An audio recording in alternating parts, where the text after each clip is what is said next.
আমি এটা রাঁধুনি দিয়ে জিরা দিয়ে কালো জিরা দিয়ে মিশাই রাখি মাপি দেওয়ার জন্য, এই ছোট মাছটা বিশেষ করে। রাঁধুনি কালো জিরা জিরা আচ্ছা মিক্স করে রাখি দিই। তার ওইটা তেলের ফোড়ন দিলাম, তেলের ফোড়ন দেওয়ার পরে কাঁচামরিচটা দিলাম একটু, তারপরে আলু সবজি দিলাম আর কি।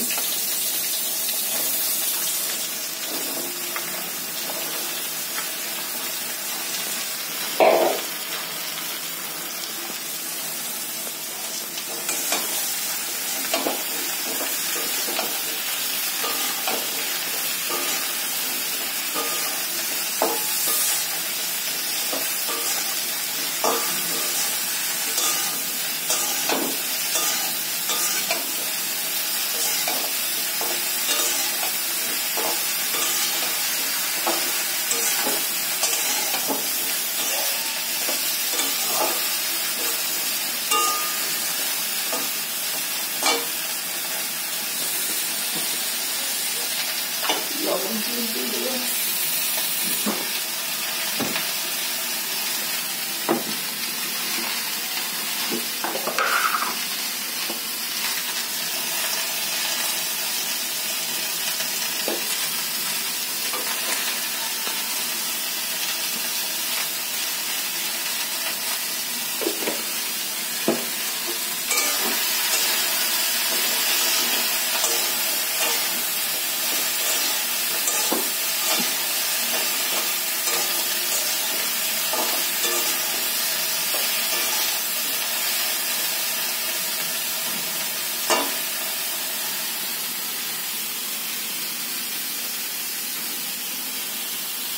আদা নিলাম,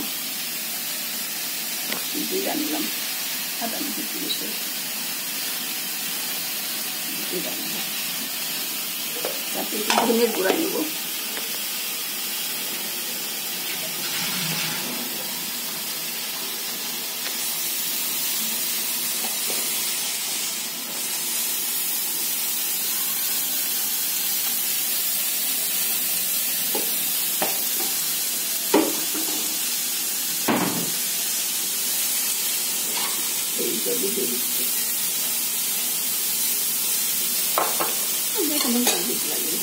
গুলাই রাখি। শুকনো মশলা হলে একটু ভিজায় মানে গুলায় আগে থেকে গুলায় রেখে দিলে ওটা ভালো হয়।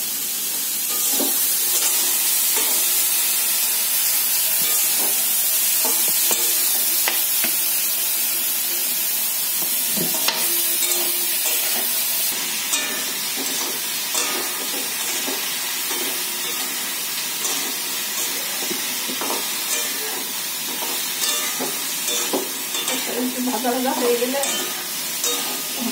মশলাটা দিয়ে আবার একটু কষাবো।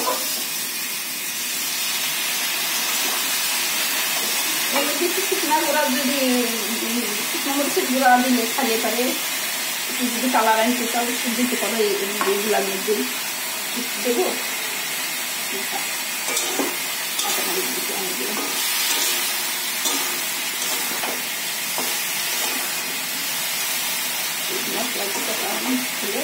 পরে গলির জলটা দিয়ে দেবো, তারপরে সব জল গড়ের ভিতরে থাকে, এটা বেশি থাকে।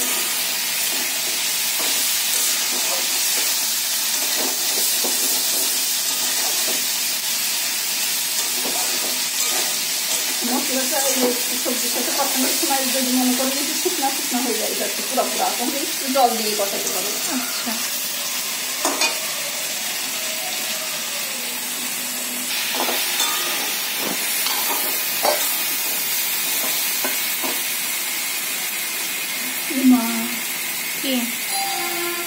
কি এমনি করি গলারে নরম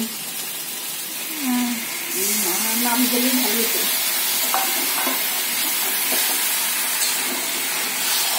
বলি ভালো বলি। আচ্ছা একটা কি বলে গেলাম বুঝতে পারিনি। আচ্ছা হোক, ভেঙে যাক, অসুবিধা।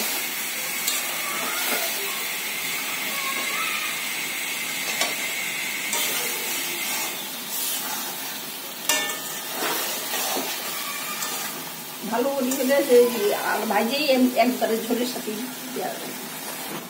বড়ি তো ভালো আর ভিজান লাগবে না।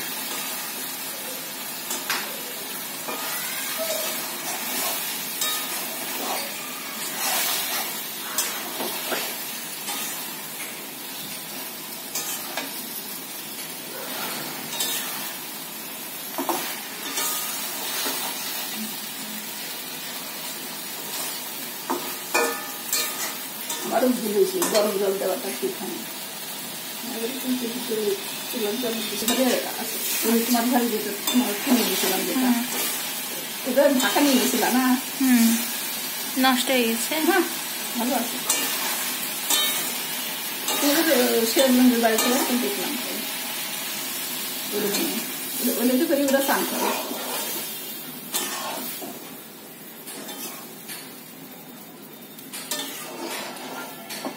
যদি শুকনো বড়িটা দেওয়া যেত তাহলে ঝোল একটু বেশি লাগতো, বড়ি গলতে টাইম লাগে তো। আচ্ছা যেহেতু বড়ি গলে গেছে ঝোল খুব একটা বেশি দেব না।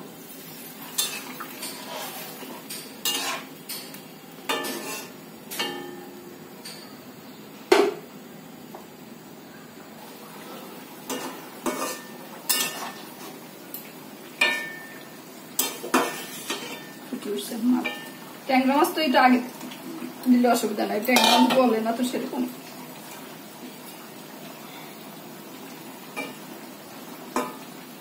আবার মাছ একটু পরে দেয় আর মামি আবার একটু আগে দেয়। মা মাছ দেই না মা দেয় না, মাছ দিয়ে একটু জাল দেওয়া লাগে না। মামি ভালোই রান্না করে, আগে তো কিছুই পারতো না, খালি ডিম ভাজতে পারতো না, হয় না ম্যাগি করি কত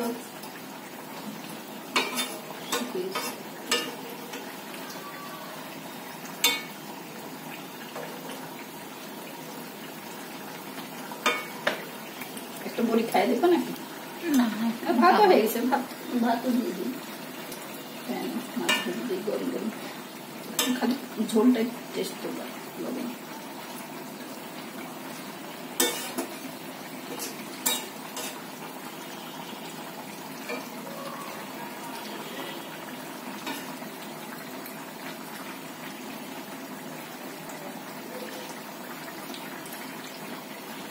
বড়ি গলে গেছে তো ওই জন্য ঢাকা দিলাম না, নাহলে ঢাকা দিয়ে রাখতে হতো, ঢাকা দিয়ে ফুটাইতে হতো। হ্যাঁ কতক্ষণ? এই তো বড়ি গললে গিয়ে মাছ দিতাম, বড়ি গলতে এমনি টাইম লাগতো যদি আমি না বসে।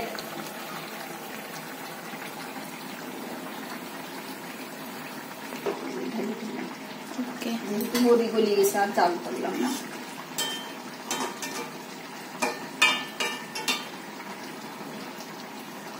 ট্যাংরা মাছ বিভিন্ন জিনিস দেখায় আর কি। এবার শিরোলের ঠাকুমা করতো সর্ষে বাটা করতো তিতা দিয়ে, বেগুন আর করলা দিয়ে।